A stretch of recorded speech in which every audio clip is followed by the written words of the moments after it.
The power of the gospel. Kekuatan dari Injil. Rasul Paulus dalam suratnya kepada jemaat yang ada di Roma, dalam Roma pasal 1 ayat 16 sampai dengan ayat yang ke-17. Di situ dikatakan, sebab aku mempunyai keyakinan yang kokoh dalam Injil, karena Injil adalah kekuatan Allah yang menyelamatkan setiap orang yang percaya, pertama-tama orang Yahudi, tetapi juga orang Yunani. Ayat 17, sebab di dalamnya nyata kebenaran Allah yang bertolak dari iman dan memimpin kepada iman, seperti ada tertulis, orang benar akan hidup oleh iman. Injil dalam bahasa aslinya atau dalam bahasa Yunani, Evangelion, yang artinya kabar baik. Banyak orang berkata bahwa kabar baik itu seperti yang disampaikan di depan jemaat. Itu kabar baik itu berbicara mengenai firman Tuhan. Tetapi dalam bahasa asli dikatakan itu kabar baik. Rasul Paulus dalam suratnya kepada jemaat yang ada di Korintus, dalam 1 Korintus pasal 15 ayat 1 sampai dengan ayat yang 4, di situ Paulus menyatakan kepada jemaat yang ada di Korintus bahwa Injil itu adalah kabar baik. Ayat 1. Dan sekarang, saudara-saudara, aku mau mengingatkan kamu kepada Injil yang aku beritakan kepadamu dan yang kamu terima dan yang dalamnya kamu teguh berdiri. Oleh Injil itu kamu diselamatkan, asal kamu teguh berpegang padanya, seperti yang telah kuberitakan kepadamu, kecuali kalau kamu telah sia-sia saja menjadi percaya. Sebab yang sangat penting telah kusampaikan kepadamu, yaitu apa yang telah kuterima sendiri, ialah bahwa Kristus telah mati karena dosa-dosa kita sesuai dengan kitab suci, bahwa ia telah dikuburkan, dan bahwa ia telah dibangkitkan pada hari yang ketiga sesuai dengan kitab suci. Jadi Injil adalah kabar baik. Kabar baik tentang apa? Kabar baik tentang kematian Tuhan kita Yesus Kristus, tentang penguburan Tuhan kita Yesus Kristus, dan tentang kebangkitan Tuhan kita Yesus Kristus. Itu adalah Injil. Apa yang menjadi penyebab Paulus sehingga ingin berkunjung ke kota Roma? Paulus rindu untuk pergi ke kota Roma untuk memberitakan firman Tuhan. Lalu yang menjadi pertanyaannya, apa yang menjadi penyebab sehingga Paulus pergi ke kota Roma? Yang pertama kita melihat alasan Paulus di ayat 16. Yang menjadi alasan pertama adalah karena ia memiliki keyakinan yang kokoh dalam Injil. Kata sebab merupakan alasan bagi Paulus untuk berkunjung ke Roma.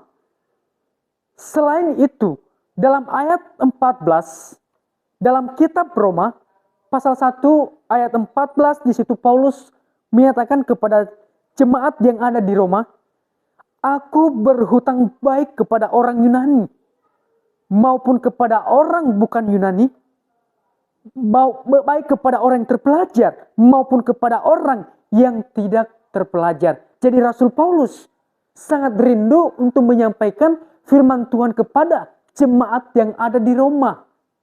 Kenapa? Dia berhutang, saudara-saudara. Dia merasa berhutang untuk menyampaikan atau memberitakan Injil itu kepada jemaat yang ada di Roma.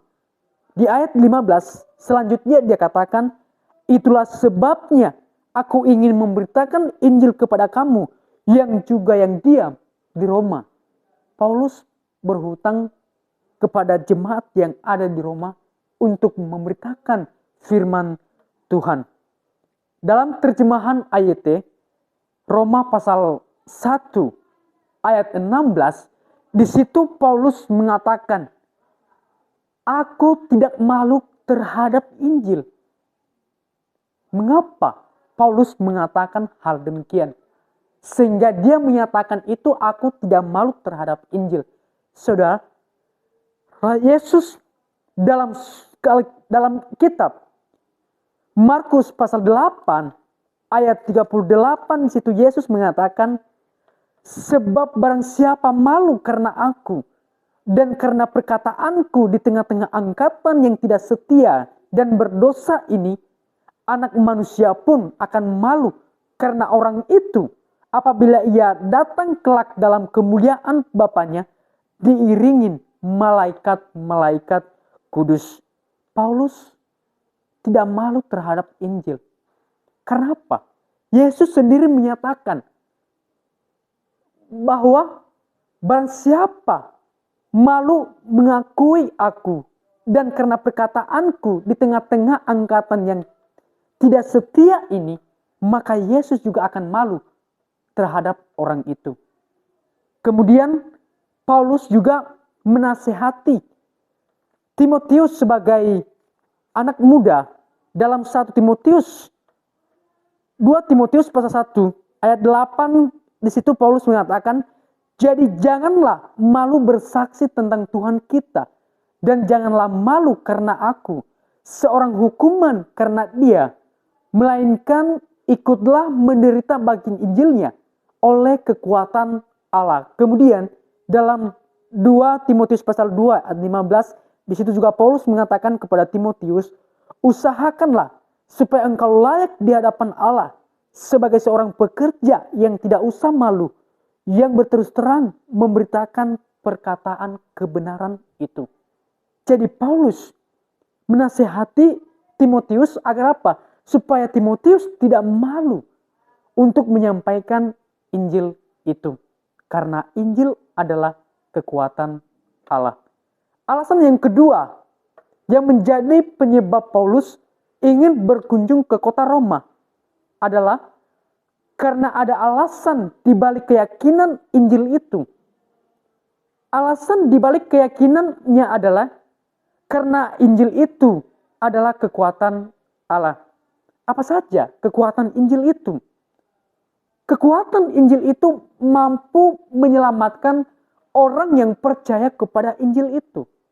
Mampu menyelamatkan orang yang percaya terhadap Kristus. Lalu bagaimana dengan orang yang tidak percaya terhadap Injil ini? Lalu bagaimana dengan mereka yang tidak percaya terhadap Kristus? Apakah mereka diselamatkan oleh Injil ini? Tentu tidak. Tetapi yang diselamatkan ini adalah orang yang percaya terhadap Injil. Bukan orang yang tidak percaya terhadap Injil. Dalam 1 Korintus pasal 1 ayat 18, di situ Paulus menuliskan kepada jemaat yang ada di Korintus, 1 Korintus pasal 1 ayat 18, sebab pemberitaan tentang salib memang adalah kebodohan bagi mereka yang akan binasa, tetapi bagi kita yang diselamatkan, pemberitaan itu adalah kekuatan Allah. Orang yang tidak taat kepada Injil, orang yang tidak percaya kepada Injil, itu akan binasa. Tetapi orang yang percaya terhadap Injil itu, percaya terhadap Kristus, dia akan diselamatkan oleh Injil itu. Karena Injil itu adalah kekuatan Allah. Injil itu bukan hanya sekedar informasi saja, tetapi sebuah tindakan yang harus disertai dengan tindakan, dengan sikap kita sebagai orang yang percaya terhadap Injil itu. Keselamatan itu hanya ada di dalam Injil. Lalu bagaimana supaya orang itu diselamatkan terhadap Injil itu? Dia harus melewati 5 langkah keselamatan. Apa langkah kelima keselamatan itu? Yang pertama adalah dia harus mendengar. Dia harus percaya. Dia harus mengaku. Dia harus bertobat. Dan kemudian dia harus memberi diri dibaptis. Maka dia akan beroleh keselamatan. Ketika dia melewati kelima langkah keselamatan itu, maka orang tersebut dia akan memperoleh keselamatan di dalam Injil. Rasul Paulus dalam Filipi pasal 1 ayat 27, dia mengatakan kepada jemaat yang ada di Filipi. Dia katakan bahwa hendaklah hidupmu itu berpadanan dengan Injil Kristus. Jadi Injil Kristus itu adalah kekuatan Allah. Pada akhirnya hanya ada satu Injil. Tetapi ditulis oleh orang yang berbeda.